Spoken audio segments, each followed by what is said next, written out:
Welcome to this special edition of Light Matters. I'm Melinda Rose, reporting from Sheldon's spot on the couch. Actually, we're not on the set of The Big Bang Theory. This is the Newport Student Lounge at CLEO 2013. And joining me is Jim Fisher from Newport Corp, sponsor of the lounge.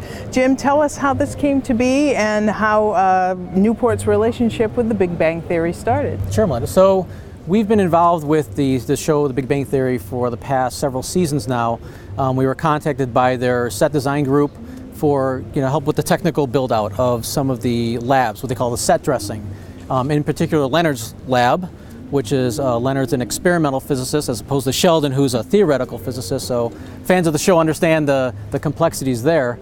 But we've been really partnered with them for a long time in building them, what they call in the industry the verisimilitude of the set, making it look very realistic.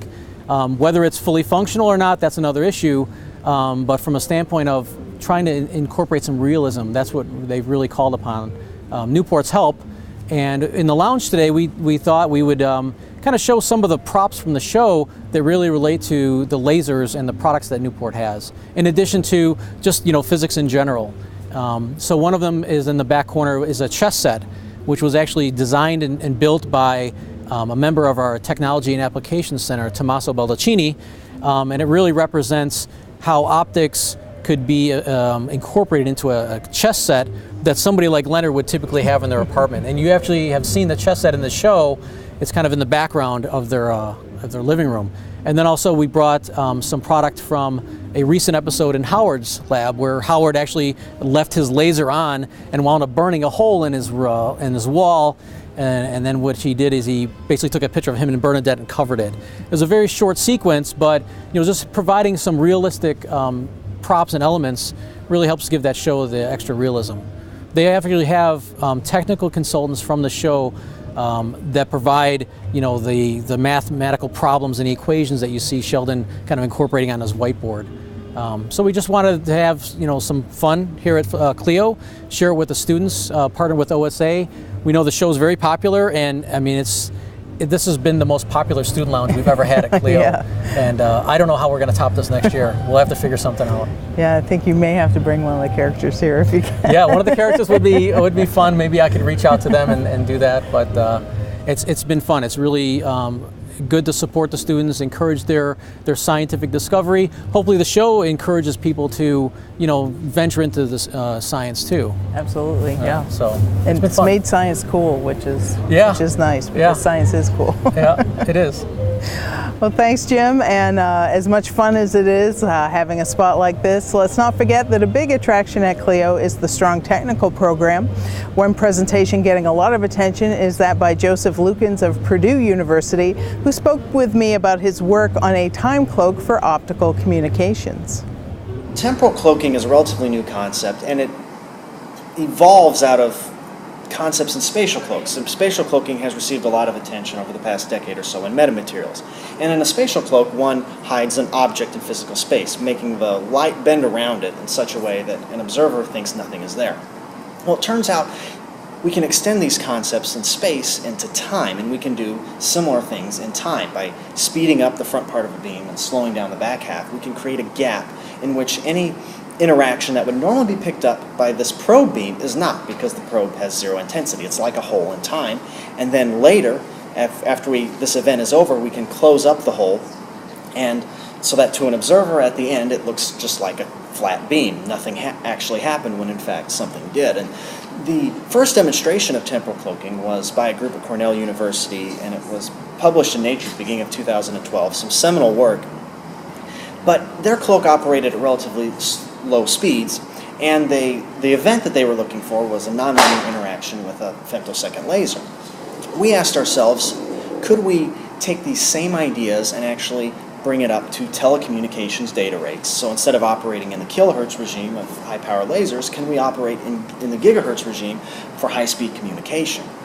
And that's what we set out to do, and we were able to do so, and we're able to do so using just standard components in telecommunications. And with this high-speed cloak, we were able to demonstrate that we can open up these gaps very quickly in succession so that we can actually cloak data operating at high speeds. And that was essentially the main improvement of our work. And so we hope that at least by using applications-ready technology, that applications could be possible down the road. Although right now there's still a lot of work to be done before any sort of prototype would be available. Right, you were telling us that you can cloak the information, but that by cloaking it, you're essentially, not making it accessible to anybody. Correct, yeah. I mean, we're cloaking it completely, but then no one else can get the data. And in its own right, something like that could be useful if you really don't want somebody to be able to communicate. You could use a cloak that just erase the data, like ours does, and doesn't send it to someone else. But ideally, yes, we'd like to be able to do more work so that perhaps we cloak it along one channel but allow it to be transmitted along another, and things along those lines, which would potentially be more useful for applications. While cloaking communications seems like it could have some very cool applications, Joseph told me that the most immediate ones will be decidedly more mundane, such as improving signal quality. I also spoke with Holger Schmidt of UC Santa Cruz about his group's new optics-based method for detecting fluorescence-tagged single virus particles and how it may lead to earlier detection of disease before it spreads.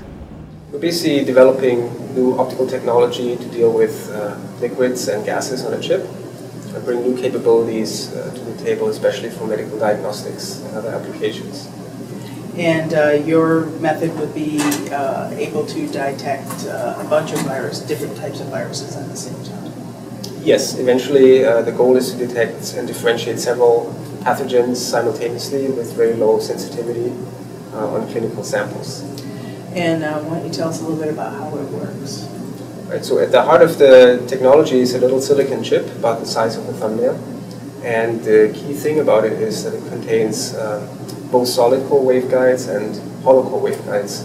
So the hollow core waveguides act like little channels that you can fill with liquid, but at the same time they can also guide light through that channel, which is kind of unique. And the interface with more standard optical waveguides allows us to excite a small portion of that channel and make particles like viruses fluoresce in that little volume. And here at the conference, what are you presenting? Just an overview of the technology? We show basically the overview of this principle that I just described, the basically single molecule detection on a little chip, and then also a specific application towards viruses and basically directly counting viral particles as opposed to conventional methods that need to make more of the virus until they're able to detect a positive or negative result. The immediate next step will be, from a scientific standpoint, to add the multiplex capability, in other words, to detect more than one virus in a single channel, which we have demonstrated here at CLEO. And from a commercial standpoint, working more with clinical researchers to validate the technology on clinical samples and real-world liquids that they get from a patient. And this might be something that in the future could be used as a portable system, perhaps in conjunction with a computer, smartphone in the field, that kind of thing. Mm-hmm. That's correct. So Liquid Diagnostics has already developed a portable prototype, which at this point is a box about this big. We will in the future shrink that further and be able to bring that to the field because of the low complexity of the method compared to standard PCR. Come on, you guys, simmer down, we're filming. Liquid Diagnostics, the company Holger mentioned that's spitting out the technology, has begun operations at the San Jose Biocenter. And that's just a couple examples of the topics being covered at CLEO 2013. I also spoke with Katrina Coleman, General Co-Chair, about some of the topics of broad interest here at the conference this year. The plenary talks are always very interesting, and the two yesterday morning were excellent, and I particularly enjoyed Paul Corcom's talk where he was talking about attosecond pulses of light. But what really impressed me was that he's now taking these, which until recently were just sort of for research and doing research on them, and he's now getting to the point where he's able to use them and apply them to make measurements on molecules, and it was such an interesting talk, so I really enjoyed that. One of the other things that I think's wonderful is the silicon photonics. There's been a special symposium on that and a tutorial by Sergey Vlasov from IBM, and the work in that is very interesting, and it's also a very hot topic. You know, there's people queuing to see these things. The other thing that I find very interesting is there's a lot of bio and medical applications, and we're seeing things that have been taken from research into applications, such as there's a paper that highlighted in the Applications and Technology program. They've got devices that they can use the smartphone to actually start interrogating virus DNA, which I thought was very interesting.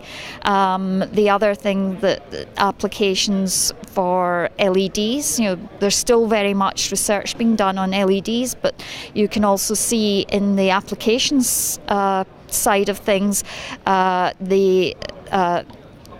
using LEDs for lighting and UV LEDs to sterilize and clean environments. It's very exciting seeing that happening, where the research is being reported on newer devices, but they're also going through into applications. And so we're seeing the research side in the conference, and then when you go into the expo, you're actually seeing the products that are on the market and commercially available. Yes, and that's something that CLEO's about. The whole program is aimed at going from the fundamental research to right through the science and innovation to the applications, and it's wonderful to see something that was being presented in CLEO a few years ago now being sold on the market, which is the whole aim of the work. Everybody's got something of interest, and they can see it going to market. So. Our thanks to Katrina for talking with us today. She's been involved in the technical program at CLEO here for the last 10 years or so. Well, that's it for this edition of Light Matters, Photonics Media's weekly newscast. As always, you can write to us with your questions or comments at lightmatters@photonics.com. Thanks for watching, and we'll see you next week.